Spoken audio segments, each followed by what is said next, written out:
Causas de la guerra y destino de las naciones. Reflexión preliminar con advertencia para tener presente al leer el extracto de los escritos de los años de la Gran Guerra en relación con el momento actual.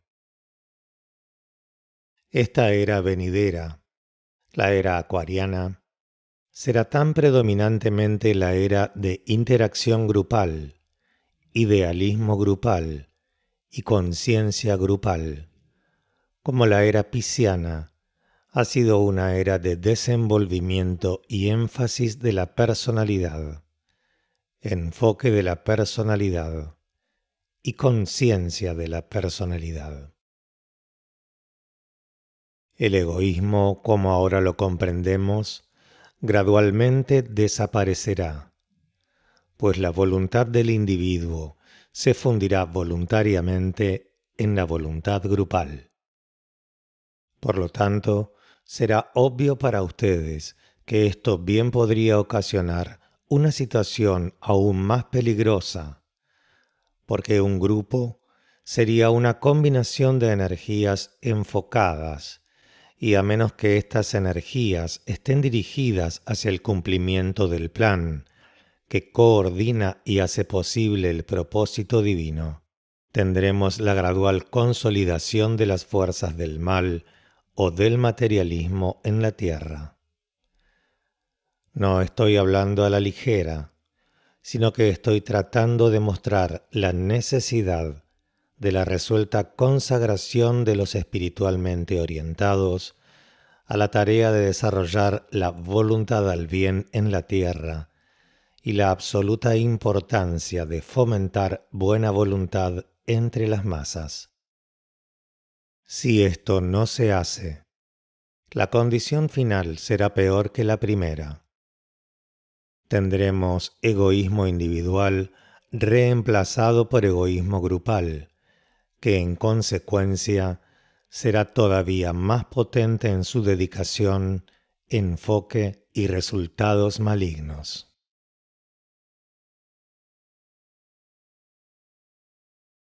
Los estudiantes deberían recordar que el trabajo de la jerarquía está constantemente condicionado por el punto de evolución de la jerarquía humana. En los albores de la historia humana, pensamiento y progreso prácticamente no tenían lugar, y por lo tanto, poco o ningún efecto sobre las fuerzas y energías que estaban activas sobre niveles etéricos. En ese período, eran dejadas en un estado relativamente quiescente, o si no, eran arrastradas a la actividad por definida y planeada impresión desde la jerarquía. Cualquier efecto proveniente del reino humano era debido únicamente a impulso o impresión masiva. Esto era muy poco debido a la falta de relación coordinada entre unidades y grupos dentro de la familia humana. Más tarde, a medida que unidades familiares se congregaron y formaron tribus, y luego se unió tribu con tribu para formar tribus mayores o naciones en embrión, este efecto masivo aumentó, pero aún había poco pensamiento o dirección en conexión con ello.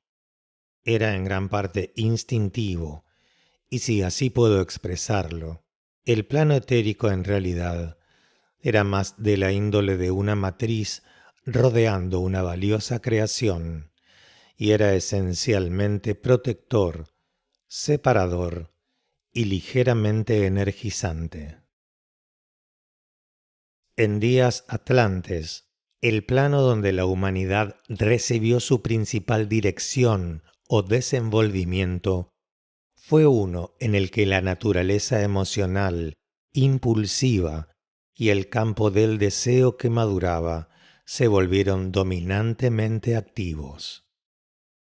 Entonces empezó la dificultad real dentro del reino de Maya. Hasta entonces, solo dos energías se habían sentido sobre el plano etérico: la energía de la vida misma, vía el Sutratma, al atravesar el plano etérico, en orden a producir vivencia exotérica sobre el plano físico, y en segundo lugar, la energía de la jerarquía como un todo, produciendo una lenta, amplia, aunque algo negativa organización de las fuerzas prevalecientes. Pero en ese momento, una tercera fuerza y muy potente, generada por la humanidad, estaba comenzando a hacer un impacto sobre las fuerzas etéricas. En este primitivo período de la historia humana, los hombres estaban comenzando a desear, y este deseo no era, como hasta entonces, de una naturaleza puramente animal y por tanto una emanación de la sustancia físico-densa y por eso no relacionada con un principio, sino que corporizaba un nuevo tipo de energía y era en realidad la primera expresión por parte del hombre del más elevado aspecto divino. Deseo es el reflejo más bajo, dentro de la conciencia humana, del aspecto voluntad. Esta potente vibración de deseo era evocada por hombres que todavía estaban sin visión espiritual alguna de clase alguna. Eran puramente materiales en sus reacciones instintivas y correctamente así en ese momento particular. Y estas reacciones llamaron la atención de ciertas energías o seres puramente malignos. Estos seres se aprovecharon de la situación en orden a satisfacer su deseo de poder. De nuevo, una distorsión de la voluntad o primer aspecto. Así fue fundada la Logia Negra. Se alimentó con el deseo humano y parecía un enorme vampiro ensombrecedor.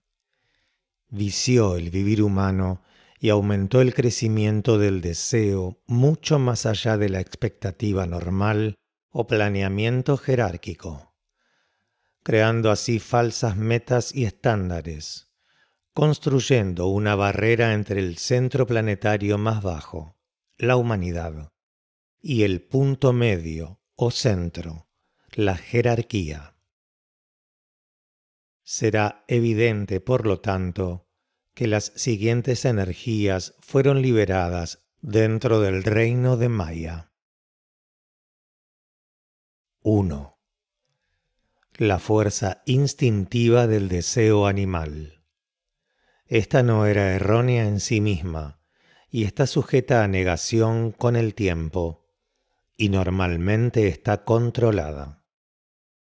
2. La corriente de vida descendente, y esta en dos aspectos: el aspecto vida al conferir ser, el aspecto vida al preservar forma. 3. El constante impacto del poder atractivo del alma implementado por la jerarquía y aumentando en potencia a medida que el tiempo transcurre. 4. El impelente poder del deseo material, enfocado en la Logia Negra, alimentando el deseo humano, como también extrayendo una forma de vida del deseo masivo de la humanidad. 5. Desarrollo humano en líneas astrales, expresándose como ciertas bien definidas energías o direcciones de fuerzas. Deseo material de posesiones. Deseo de aquello que es propiedad de otros. A esto se refiere el mandamiento «no robarás». Objetivos y ambiciones de la personalidad. Estos constituyen una forma de deseo enfocado, de una naturaleza compelente, determinante de vida. Aspiración, conduciendo a visión y al camino místico. Purificación, el consciente manejo del deseo sobre el sendero de probación. Iniciación. Las dos primeras iniciaciones son tomadas, como saben, sobre el plano astral y llevan a estar completamente libre tanto del plano de glamour como del reino de Maya. Durante todo este período ha estado sucediendo la organización del plano etérico, sometido al impacto de las energías y fuerzas como las arriba mencionadas, además de ciertas otras energías, latentes o potentes, en las cuales no tenemos interés inmediato alguno. Tanto la Gran Logia Blanca como su oponente, la Logia Negra, aumentaron constantemente en potencia. Gradualmente las fuerzas tomaron forma organizada y los 4 velos de Maya, o las 7 energías separadoras, se volvieron bien definidas. Cuando esta diferenciación estuvo completa, 2 grandes acontecimientos planetarios, si así puedo denominarlos, fueron consumados.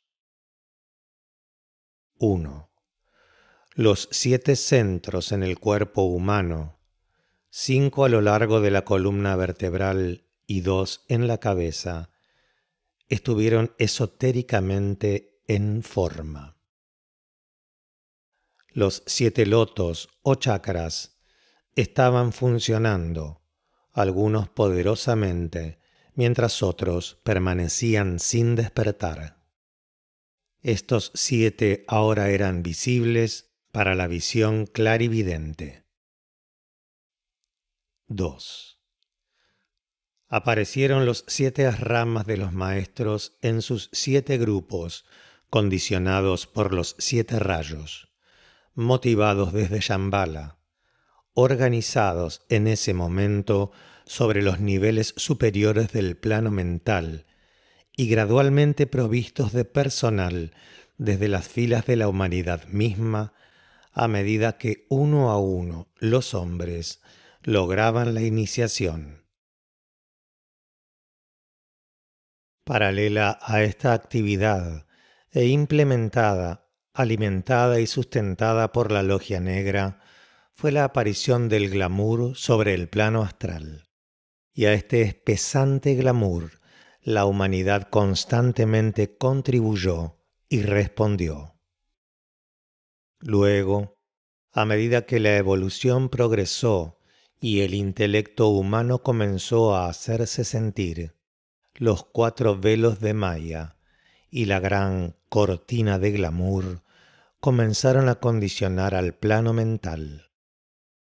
Entonces apareció la ilusión y la diferencia entre verdad y falsedad, entre bien y mal, y entre el sendero de la mano izquierda y el sendero de iniciación se volvieron evidentes para la humanidad avanzada de la época.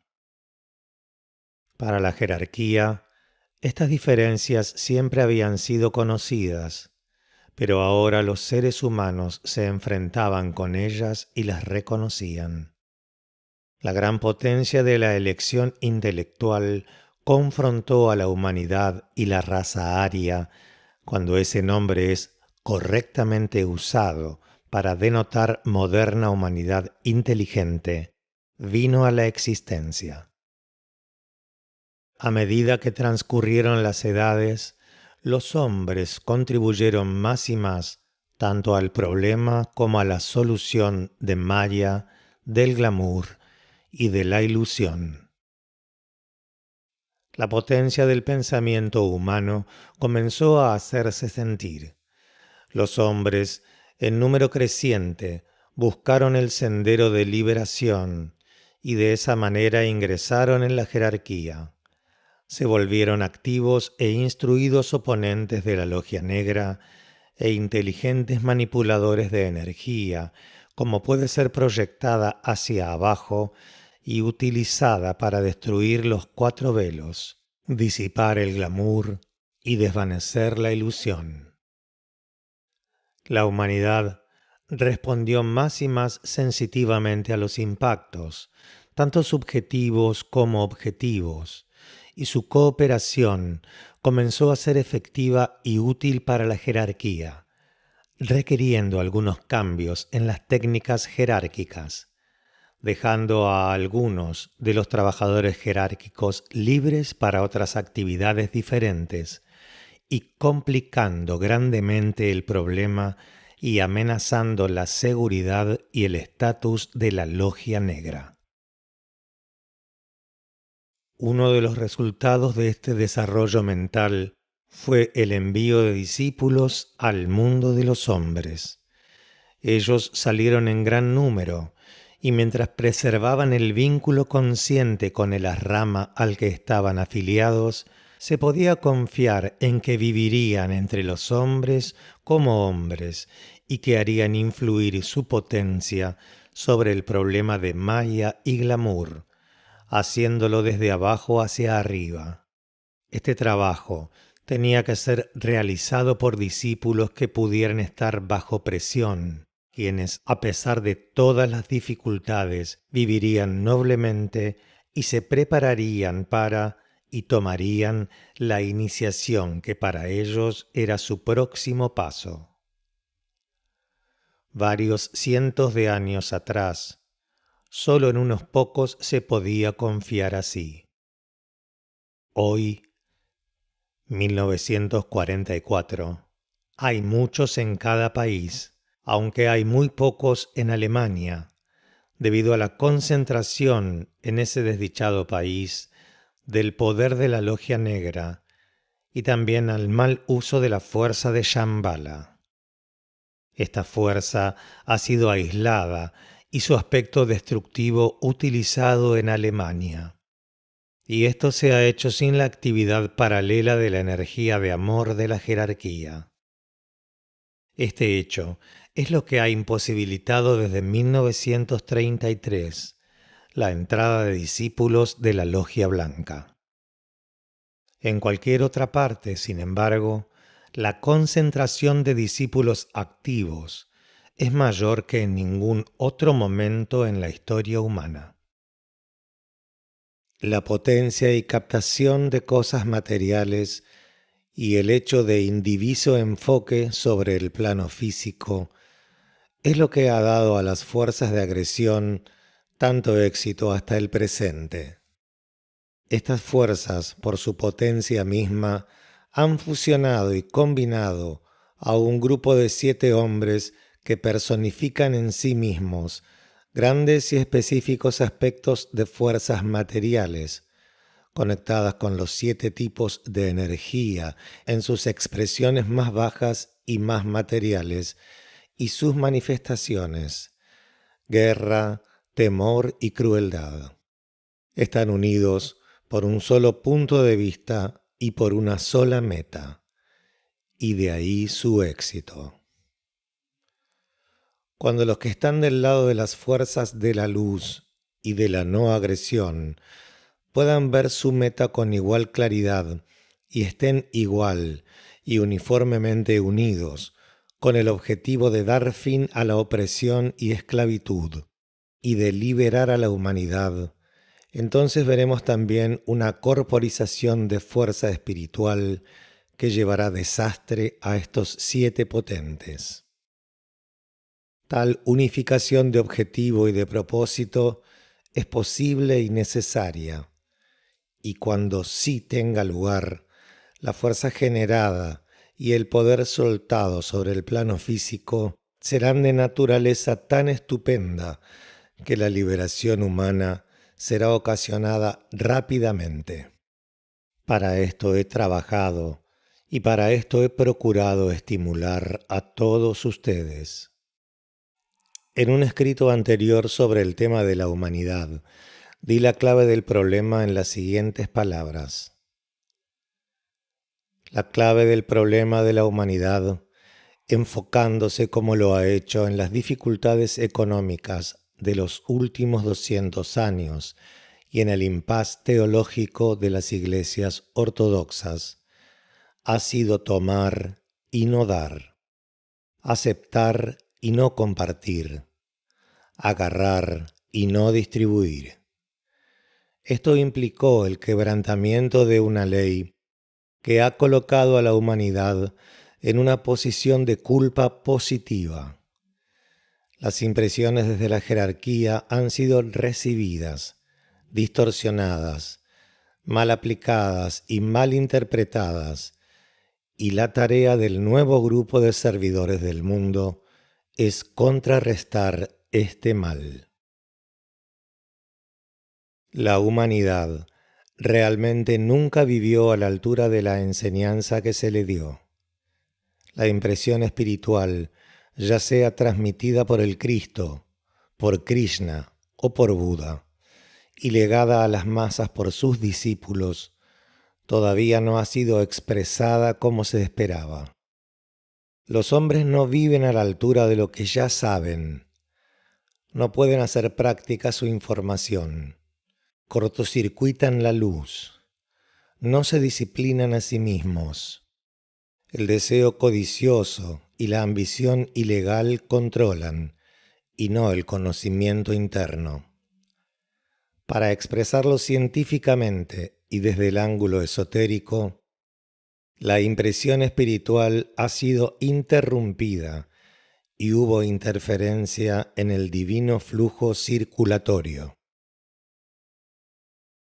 La tarea de los discípulos del mundo es restaurar este flujo y poner fin a esta interferencia. Este es el principal problema que enfrenta la gente espiritual en este momento.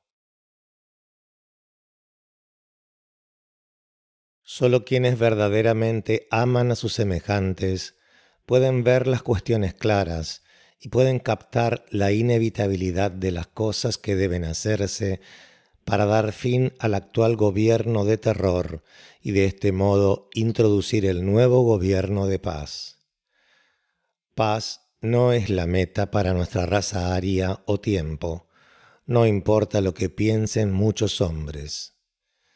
Este es un ciclo de actividad constantemente creciente, con el objetivo en vista de establecer rectas relaciones humanas inteligentemente llevadas adelante. Tal actividad e intenso cambio no está en consonancia con lo que usualmente se comprende por paz.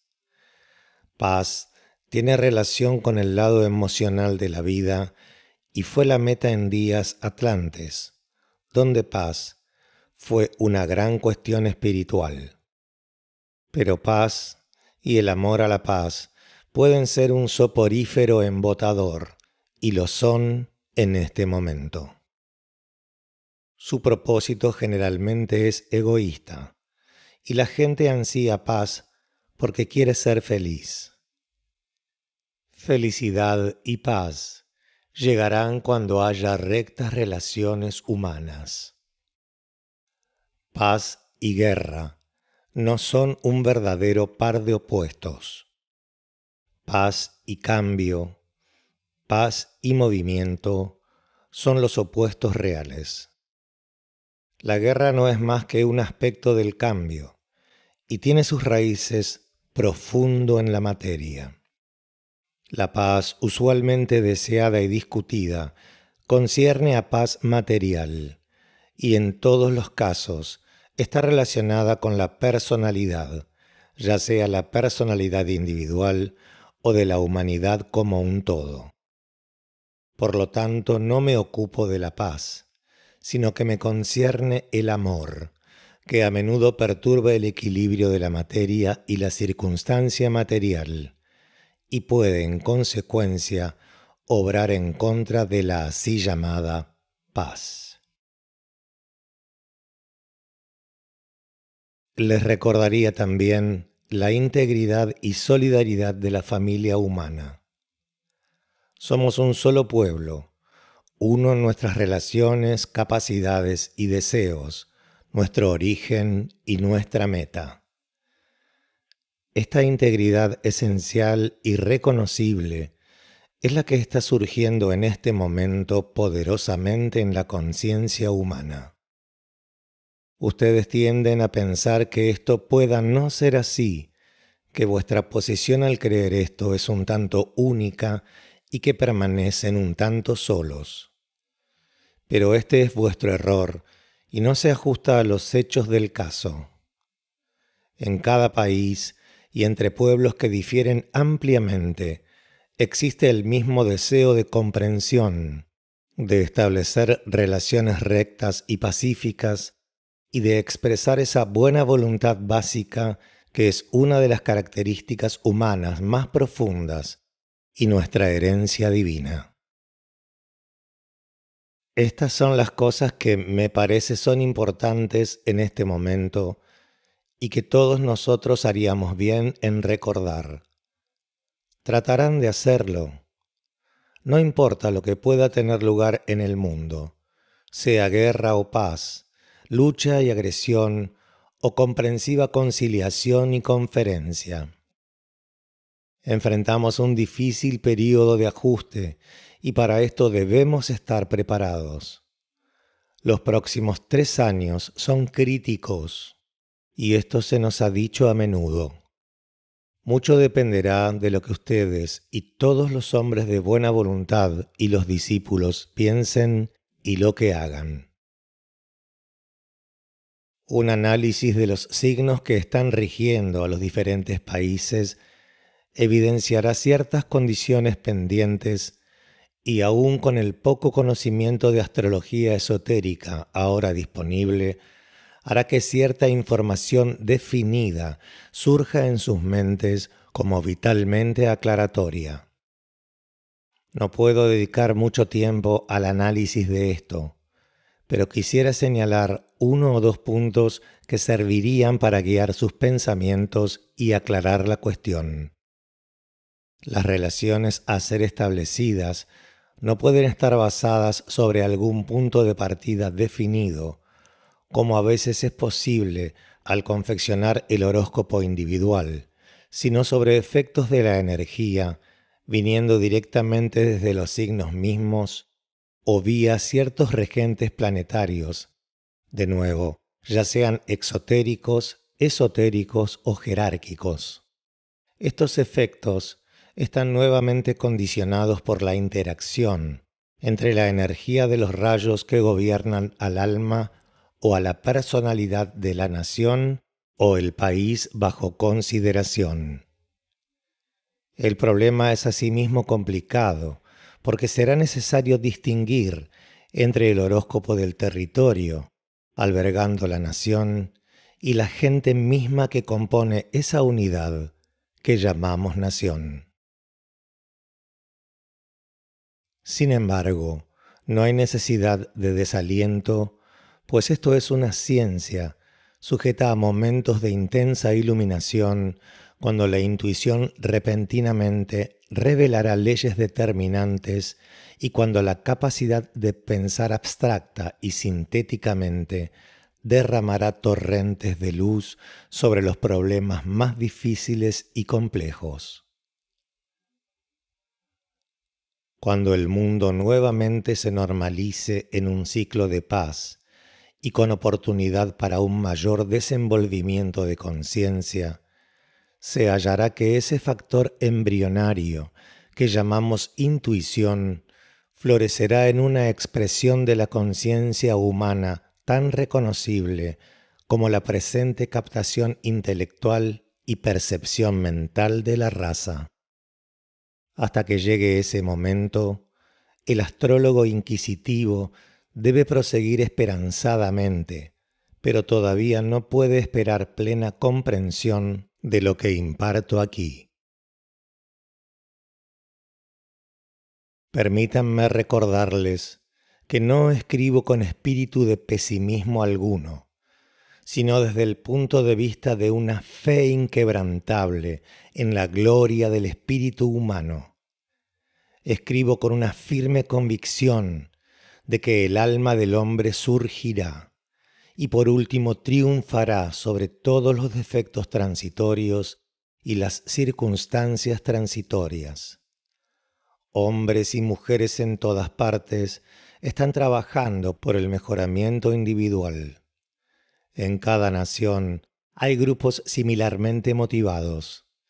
El impulso de avanzar en una mayor belleza de expresión, de carácter y de condiciones de vida es la eterna característica sobresaliente del género humano. En las primeras etapas de la historia racial, este impulso se manifestó en un deseo de mejores circunstancias y entornos materiales. Hoy este anhelo se expresa en una demanda de belleza, ocio y cultura. Vocea la oportunidad de trabajar creativamente y pasa gradual pero inevitablemente a la etapa en que las rectas relaciones humanas se vuelven de primordial importancia, evocando una disposición al sacrificio. Finalmente, este impulso innato tiende hacia la divinidad.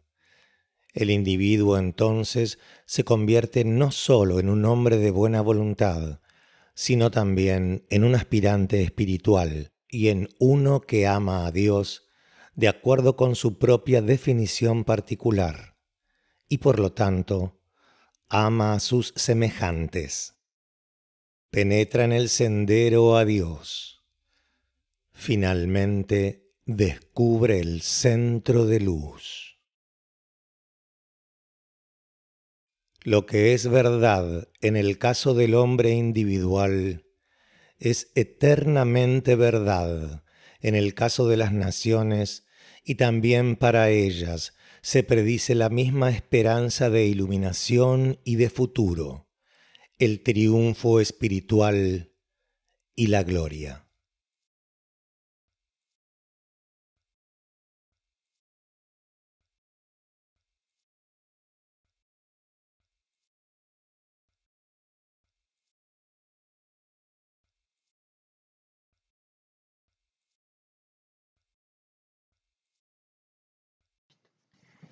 Meditación grupal, el nuevo grupo de servidores del mundo. Alineamiento. Identifiquémonos como grupo en el plano mental. Pronunciemos la afirmación. Soy uno con mis hermanos de grupo. Todo lo que poseo es de ellos. Que el amor de mi alma fluya hacia ellos. Que la fortaleza que hay en mí los eleve y ayude. Que los pensamientos creados por mi alma lleguen a ellos y los aliente. Tomemos nuestro lugar en el centro cardíaco del nuevo grupo de servidores del mundo, identificados con los núcleos esotéricos de entrenados trabajadores ocultistas de todas partes del mundo.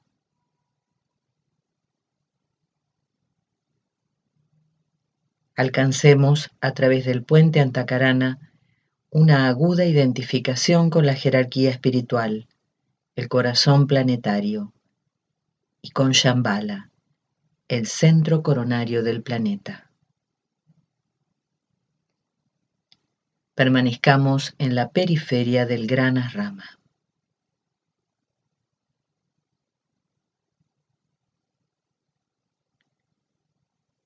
Intervalo superior.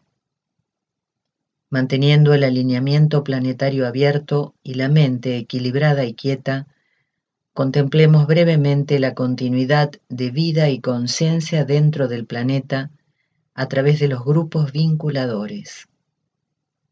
Los divinos contemplativos entre Shambhala y la jerarquía, y el nuevo grupo de servidores del mundo entre la jerarquía y la humanidad, meditando el plan para traerlo a la existencia.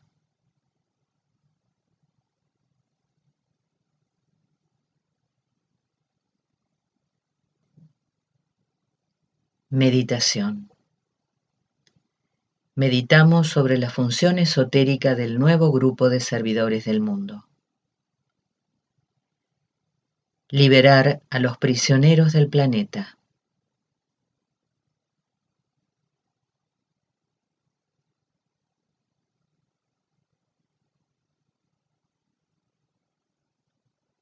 Trabajar en los intervalos para mantener el progreso del plan.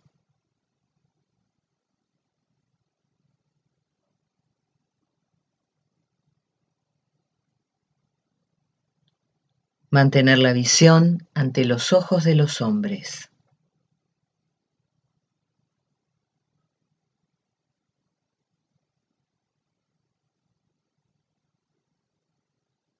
Integrar y sintetizar toda la actividad constructiva como demostración de la gloria del uno.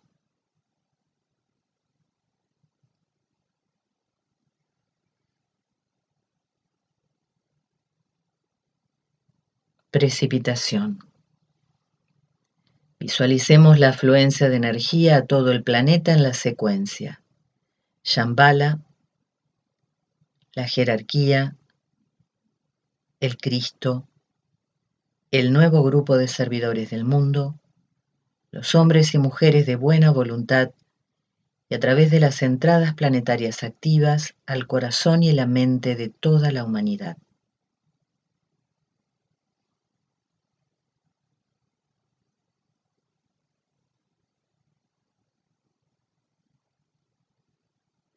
Intervalo inferior. Reenfoquemos la conciencia como grupo dentro de la periferia del Gran Rama. Pronunciemos la afirmación del nuevo grupo de servidores del mundo. Que el poder de la vida una fluya a través del grupo de todos los verdaderos servidores. Que el amor del alma una caracterice la vida de todos los que tratan de ayudar a los grandes seres.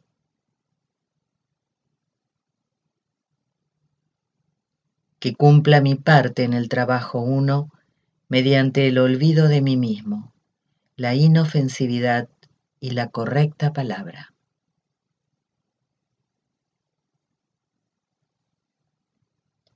Reflexionemos y consideremos los diferentes medios por los cuales el poder de la vida una y el amor del alma una se expresan en el mundo gracias a los miembros del nuevo grupo de servidores del mundo, construyendo así una forma mental que ofrezca solución a los problemas mundiales.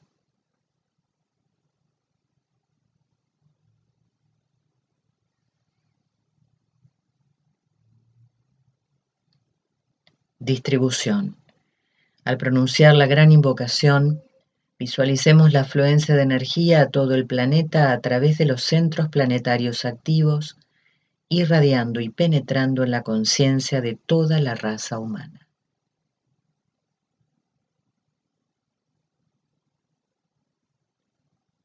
Desde el punto de luz en la mente de Dios, que afluya luz a las mentes de los hombres, que la luz descienda a la tierra.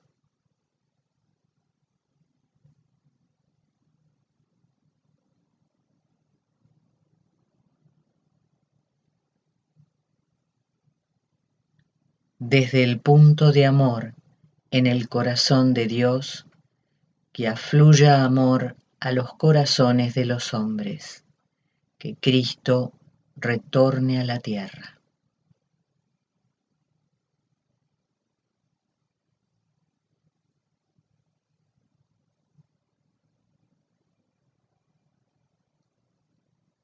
Desde el centro, donde la voluntad de Dios es conocida, que el propósito guíe a las pequeñas voluntades de los hombres, el propósito que los maestros conocen y sirven.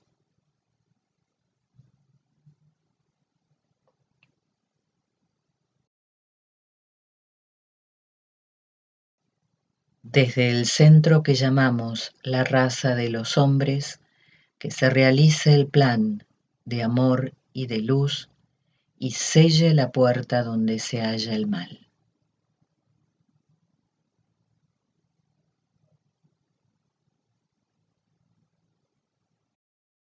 que la luz, el amor y el poder restablezcan el plan en la tierra.